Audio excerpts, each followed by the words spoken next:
ca să bag telefonul. Ce mai vă place la pescărie? Christopher! Aveți patru bebei pe toată. Ia bă. Unde l-ați băgat voi peștele? Arată-ți mă botul, așa că... Hai meserie, hai!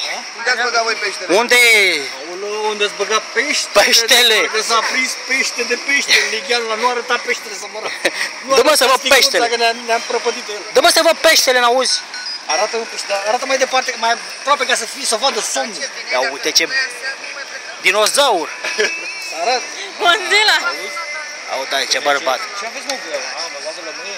Le vendă pe... Dar pește acolo desfă știi. Scoate și tu bere. În cinstea la pește. Măi, mi-e foame, lasă-l drept de pește. Fă-mi poză. E filmează-l. Păi dar nu e acolo. Filmează. Auziți? Sunt 4 cretare, mă. Mai bine. Ce? Sunt 4 cretare, 4 gale de făcut. Sunt enorm. Da. Ce faci? Mi-e foame. Ce faceți? Adică. Ia uite băieții. Ce apropo, bărbați? Stai că Ia n-am uzi. auzit bine. Ce apropo, bărbați? Nu, zic, voi ce faceți? Măcar lemnele, ca să puteți face... Numai bine, băieți. Numai bine. La mulți ani! La mulți ani. Vecină, la mulți ani. Aranghelie, să înceapă nebunie. Bine, mă, vai. Să mai vorbim. Care ciuște-l. Și dă în spate. Ia puiuciu, puiuciu.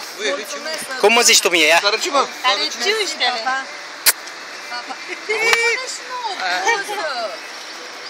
Bine, pe YouTube vă vedeți. Normal. La fel. Tot acolo. Uite, mă, mergem să facem aici o plajă cu sfântă baie să moară beta. De ce nu scoți palmul ăsta de face fotel? Ia, frate, îl opresc. Gata, făceți.